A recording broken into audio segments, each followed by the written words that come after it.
Hey, Cancer. Happy New Year. I'm having a look now at Susan. My name is Susan if you're new to this channel, and welcome if you are, and welcome to the others coming back. It's always great to have you. I love your comments and the way that you interact in the comment section. I really appreciate that, and especially that you're mostly very, very friendly to each other, to me, and very supportive, and I do appreciate that a lot.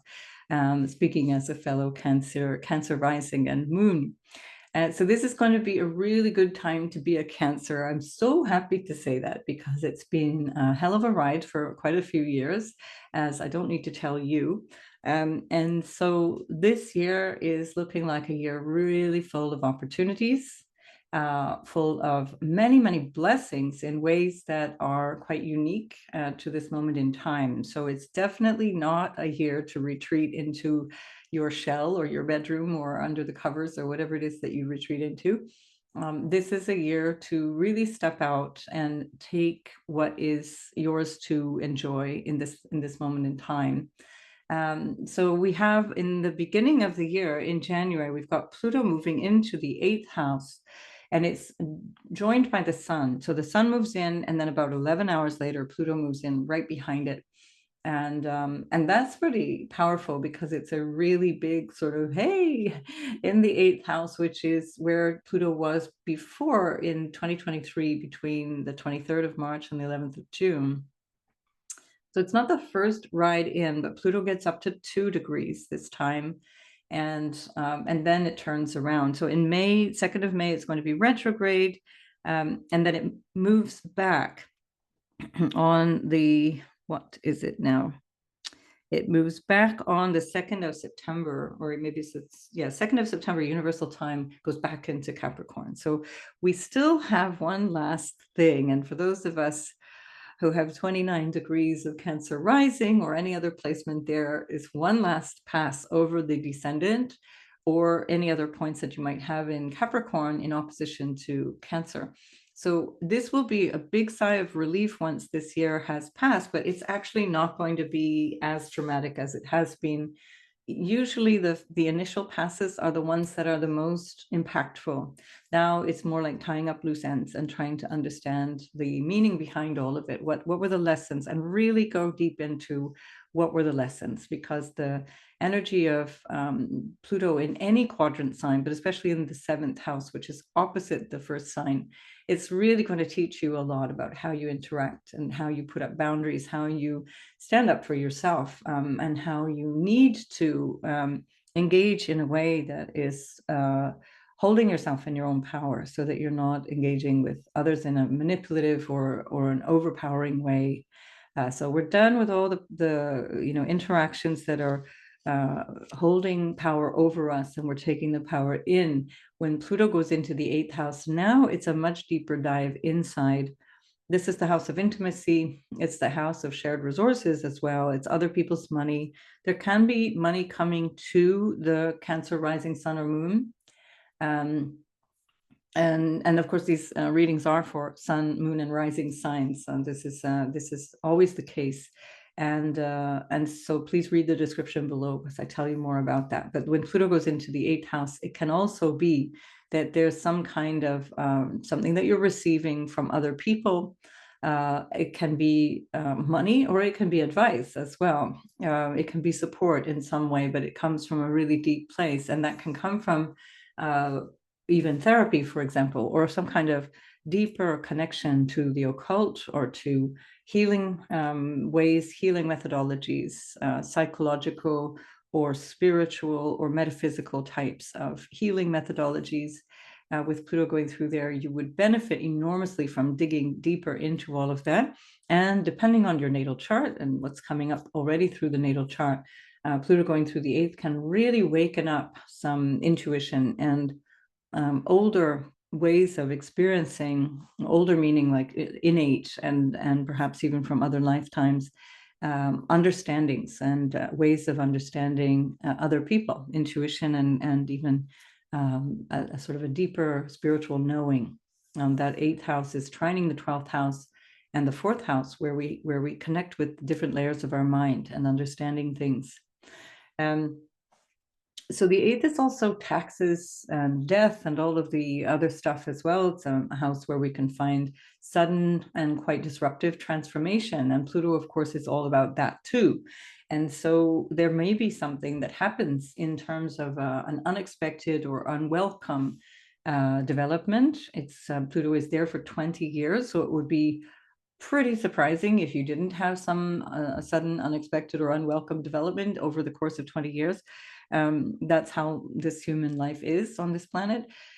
So it's a good idea to also expect and be prepared for ways of receiving and transforming through difficulty, through things that might not be so easy. So do please watch the Pluto and Aquarius video that I've put up already on my channel last year. So in this sort of March period of 2023, when Pluto moved in the first time. You'll get lots of information about that. So lots of transformation on the charts for Cancer this year. In February, Chiron is conjunct the North Node in the 10th house. So that's about career. It's about your social status, how you engage in life. And Chiron has been there now since April, May of 2018. And the North Node has been there since July of 2023. So it's not a new energy. It's just that now in February, they're moving closer and closer and closer. And sort of the middle week of February, around Valentine's Day, and especially on the 19th, exact on the 19th, Chiron and the North Node will be conjunct. And that conjunction is at 16 degrees and 45 minutes of Aries. Now, basically from the beginning of January all the way through April, there's a lot going on between the 15th and the 19th degree of Aries. And you can add a couple of degrees on either side of that if you have planets or placements there. So if you, this is in a square to Cancer, so it can be challenging. It can be that you're challenged to overcome an insecurity around how you show up in the world, how you take your authority.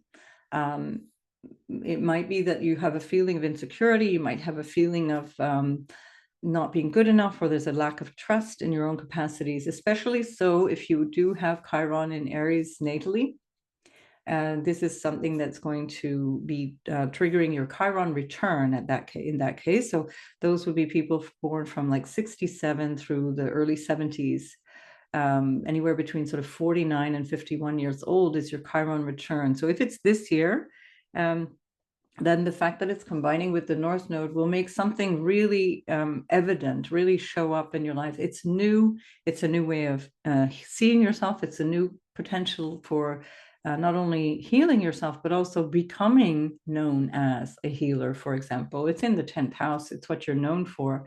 And the more that you dig into the suffering and the challenge of Chiron, the more you are able to dig out of that some support for other people. So you might actually find yourself working more and more in this area of healing and help, and being involved in these kinds of activities. So you've got Pluto in the 8th house, Saturn in the 9th house, along with Neptune, which has been there for ages, and Jupiter in the 11th house. All of those suggest that there's a lot shifting in terms of career, that you're opening up to something that might already be a latent gift, a talent that you have that that really allows you to flourish in this year. But it will require you getting over yourself, basically getting over any shyness, getting over any kind of sense of insecurity around that.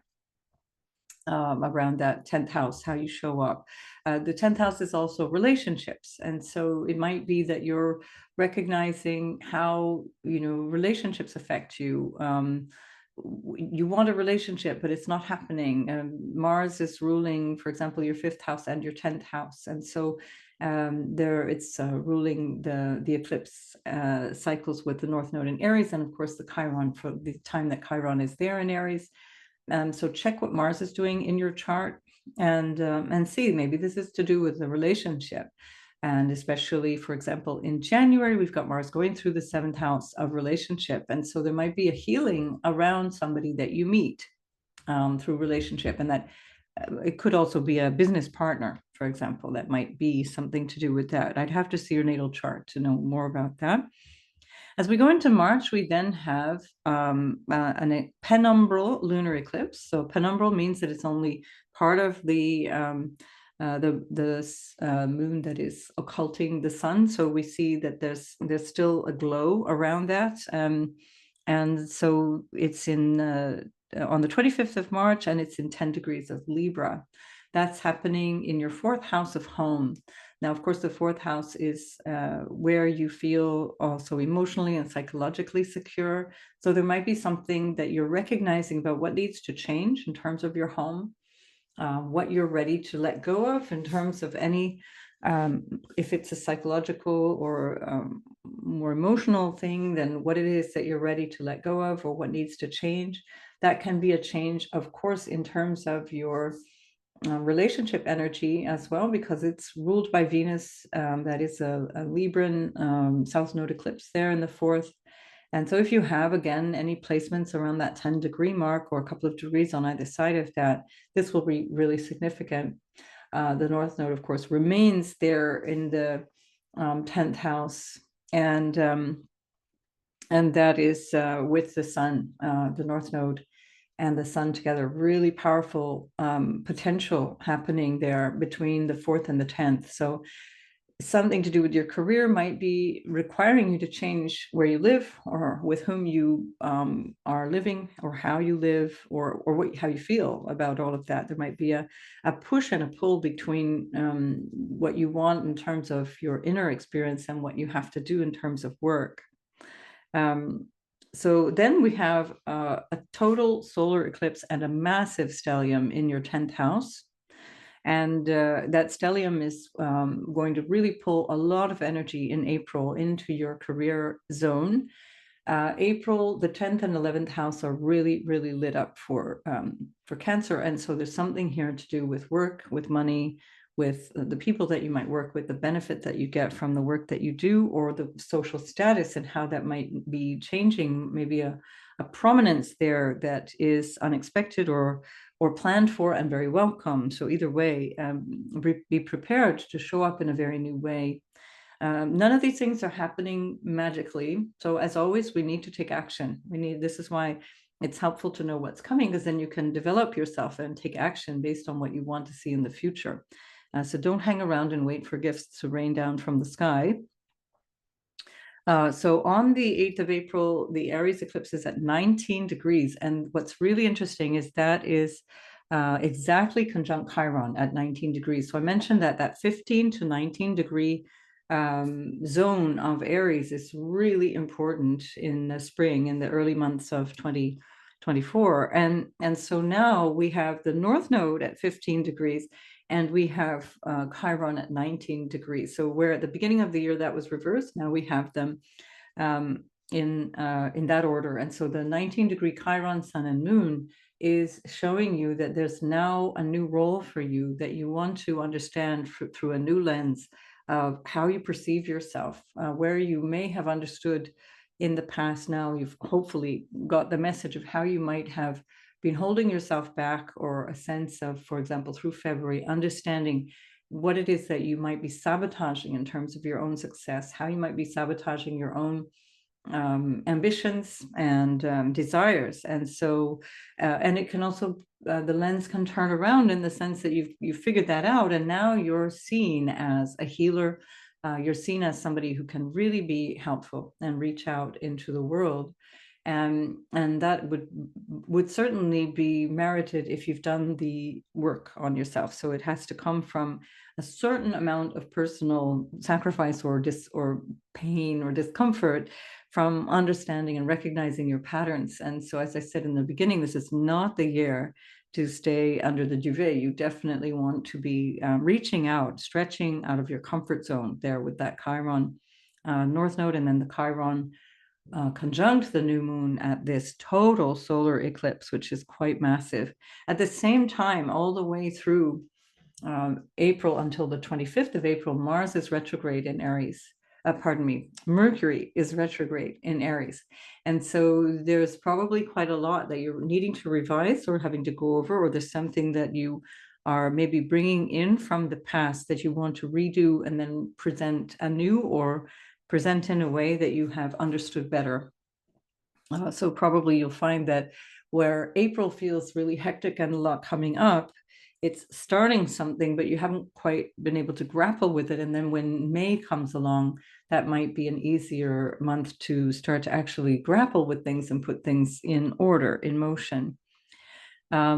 So in April, also on the 21st of April, we have the famous conjunction of Jupiter and Uranus. And this conjunction of Jupiter and Uranus is every 14 years. It's something that starts a whole new cycle. So don't think of it as this one-off thing, but think of it as a trigger point going forward in time for another 14 years. And this is in your 11th house of your hopes and dreams. It's in the house that also represents money that you earn from what you do, gifts from others. It's a house of gains. So what you can gain from either what you do or from other people, especially with Jupiter there, there's usually quite a lot of support. Jupiter in the 11th brings a lot of good friends, the right kind of friends, quality friends, leaders, and especially because as that's happening, you also have the sun moving into the 11th house at the same time, just into the first degree, just as they conjunct. So basically, all of April, Jupiter and Uranus are pretty much conjunct, and especially because throughout April we've got this intensity building around that stellium in your 10th house. And then this total solar eclipse, there's really something new, changing your status. With Pluto, by the way, in the 8th house, that's marriage, the house of marriage. Some of you will be married, some of you will be divorced, some of you will be opening up to relationship in a way that you hadn't before. Some of you will be closing down to relationship. It depends on where you are on that scale of things. So yeah, good luck, whatever it is. Make the most of it, because this is really rare and really delightful energy with that Jupiter in the 11th house all the way through till the 25th of May. And it's going to be in there not only with the sun, but also Venus as well, which rules it throughout that month of May. So all in all, really a fantastic opportunity. So May also sees a trine from, as Jupiter is ingressing your 12th house in May on the 25th. And that creates a trine to Pluto. And that's a very powerful trine. That's something that really brings in a lot of energy of willpower and drive and optimism. It's really very helpful. Now, Jupiter going into the 12th is behind the scenes energy. It's worth noting that when Jupiter goes into the 12th, there can be a lot of dispersal or energy that's not well spent, or energy that's kind of lost. But if it's coming through an intimacy, or coming through a spiritual practice, or if it's coming through a desire for understanding and deepening yourself spiritually, which for sure Saturn and Pluto are working towards in the 9th and 8th houses there in this year. This is really strong energy. And so it's a perfect opportunity for you to really develop some inner strength, inner courage, inner knowing, before Jupiter then moves into Cancer in June of 2026. So we'll speak about that, of course, when closer to that time. So a really amazing month of May, brilliant time. We're going to have Jupiter conjunct Venus on the 23rd of May, and then conjunct the Sun on the 24th, and then Jupiter, Sun, and Venus are all moving into Gemini, all staying in that conjunction and trining Pluto. So holiday, enjoyment, long distance travel, that's the 12th house, especially with Saturn in the 9th house. You might have a lot of purpose behind the travel, needing to travel for work. It would be very fruitful if you did, because that Jupiter from the 12th is actually ruling the Saturn in the 9th in Pisces. And then the Saturn in the 9th house is there all the way through 2024 in the 9th house. And it is on the 30th of June, it gets up to 19 degrees. So in 2024, it goes between 3 and 19 degrees. And the new degrees in this year are between sort of 7-8 degrees and the 19-degree point. So it's already been up to 7 degrees in 2023. So if you have those degrees, this is all trining Cancer. So the Saturn is trining Cancer degree points from 3 through 19 degrees in 2024. And that's going to bring an enormous amount of stability to those planets or points in Cancer. It brings you upliftment, it brings you courage and drive as well. So Saturn can often be related to something that is a drag or something that's creating some difficulty, but in trine, it brings a lot of support. Very welcome for Cancer, because often there can be a feeling of not getting support, a feeling of needing consistency. Saturn rules your 7th house of relationships, and that can also be part of bringing in a relationship or stabilizing a relationship that is coming or already there, stabilizing it in a much more supportive way. Saturn in the 9th also can bring you a stronger sense of clarity around your purpose, because since 2011, Neptune has been there. So there's been probably a lot of fluidity around what you have done, how you've shown up in terms of your sense of purpose. There might be a little bit of kind of flailing around trying to figure out, what should I be doing with myself? What do I believe? What is my sense of vision or higher goal, or my dharma, my purpose? Saturn going through there will actually help that to become reality, helps it to stabilize and become more concrete, something you can actually use and deal with. Later in August and again in December, Jupiter in your 12th house will be squaring Saturn in the 9th house. The first time you get Jupiter squaring Saturn retrograde, as Saturn is retrograding backwards from 19 degrees, it's retrograding to 17, 18 degrees, and it squares Jupiter in Gemini at 17, 18. So again, add a couple of degrees on either side of that to see if you have anything there that might be affected by that. And at that time, Jupiter is conjunct Mars. I'll be talking about Mars in a minute, Cancer, hang on. And then we have Jupiter squaring Saturn in December on the 24th, and that is at 14 degrees of Gemini, 14 degrees of Pisces. So again, add 2 degrees on either side, maybe 3 on either side of that, and see if that's affecting you as well. When Saturn and Jupiter are pulling their energy in from the 12th to the 9th, that can be a lot to do with your spiritual growth, with foreign lands, foreign travel, issues around other people from abroad, or questions of religion, philosophy from other places, other times, other realms. And that can really be an opportunity for personal growth, but it can also have you pushing and pulling yourself, because the 9th house is all about growing and expanding and going out there and trying to figure it all out. And Jupiter is like that too. Jupiter rules your 9th house, but then the 12th house is all about retreat and moving down, moving into yourself, or moving away, going far away. And that doesn't always work the way that we hope when Saturn is squaring Jupiter, and Jupiter in the 12th can also represent loss. So there may be like a feeling of you get going in one direction, you want this thing, but then there's a block, and then you try it again. That's in August, and then you try it again, and you get going in this direction, but then there's a block. So it's not about a no. It's not that you shouldn't be doing it. It's about rectifying the orientation, and having a look and seeing, is this the right thing to do? Am I doing it in a serious way? Am I doing it in a way that's going to achieve results? So it's very important for you to feel the purpose behind what it is you're doing in that time of the year. But nonetheless, still very, very helpful energy for Cancers, all in all. Now, Cancer, on the 4th of September, Mars is moving in to your 1st house, if that's your ascendant, or it's going to be conjuncting your sun or moon, and any planets you have in Cancer. And Mars is basically going through your 1st and 2nd house from September all the way through the following June in 2025. Like it's incredible, because Mars is stationing retrograde in your 2nd house at 6 degrees of Leo. Now, on the 25th of January, there was a full moon in Leo at 5 degrees.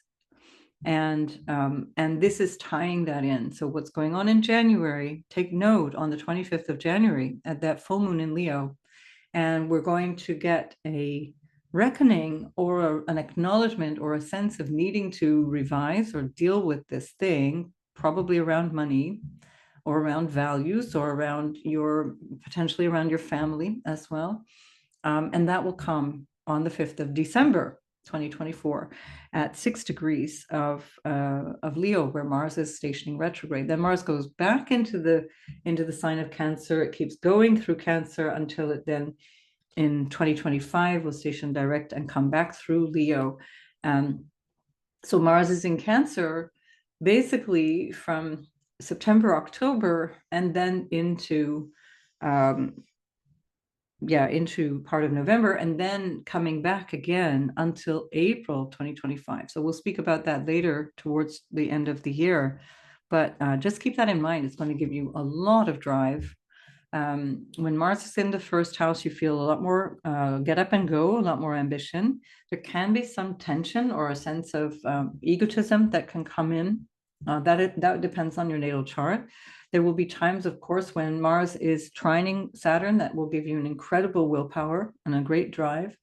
And the Mars on the 3rd of November will actually be at the end of Cancer, and that will be in opposition to Pluto. So again, those of us who have late degree ascendant, so 29-degree ascendant, sun or moon in Cancer, you'll have Mars there opposing Pluto. And so there's something here that is going to present an opportunity to stand up for yourself or recognize where you need to be more clear or where you might need to become aware of how you either give up your power or are overusing your power. I think with Mars in the first house, it will be an opportunity for you to really understand how you need to push back against any manipulation or any kind of challenge around relationships. Either way, very transformational energy. I look forward to hearing all your stories because God knows what's going to happen to us, those of us who have 29 degrees of Cancer. But it's quite the year for those of us who do. So 2024 is very much that energy. I think I've covered everything here. Did I cover? No, I didn't. Did I cover the eclipses? You know what? I honestly can't remember. I've been doing so many of these. So let me just do it anyway. So we have, I don't think I did indeed. So we have our first eclipse in Pisces. Yes, I definitely didn't cover the eclipses. So we have our first eclipse in Pisces in the Pisces Virgo axis that actually sneaks in September. And so while Mars is in the first house, there's going to be an eclipse in the 9th house, and that is at 25 degrees of Pisces, and that will be conjunct Neptune. And so the moon will be there, and then the sun, of course, is in Virgo at 25 degrees and 3 minutes of Virgo. And so it's a partial lunar eclipse. That means that the nodes are about 10 degrees off, and the nodes are still in the 4th house, 10th house axis. So something is pulling in the 9th, 10th house and the 3rd, 4th house at the time of that eclipse. I'll definitely be providing a lot more detail around that time, but certainly it looks like there's something that you're becoming aware of in terms of your purpose, in terms of the future, what you need to do, and how you might need to communicate around that, or what skills you might need to develop around that, or what you might need to reorganize in terms of your local space or your neighborhood, or something maybe coming up between your siblings or extended family. And that 9th house can represent father as well. So all of those things would depend on your natal chart. That's up to you to have a look at, or you can find an astrology to help you with astrologer to help you look at that. Myself, for example. And then we have an eclipse on the 2nd of October at 10 degrees of Libra. And that 10 degrees Libra eclipse is going to be a solar annular eclipse, and it's conjunct Mercury. And of course, it's a south node eclipse. That means that the moon is conjunct the south node and Mercury. And that's going to be an opportunity to recognize where you might need to let go of something. That is the last time that we had. So we had the lunar eclipse in, was it in March? And now we're having again a lunar eclipse in the end of, or the beginning of October. So this will be the sort of understanding, let's say, of whatever has been happening since July of 2023. Really starting to understand what needs to change around home, around perhaps what you need to be happy, what you are needing to change in terms of sacrificing or giving up something that you may have wanted, or a recognition of what is no longer really interesting to you. Maybe you're moving house, maybe because the moon represents your house and the south node is about letting go of something.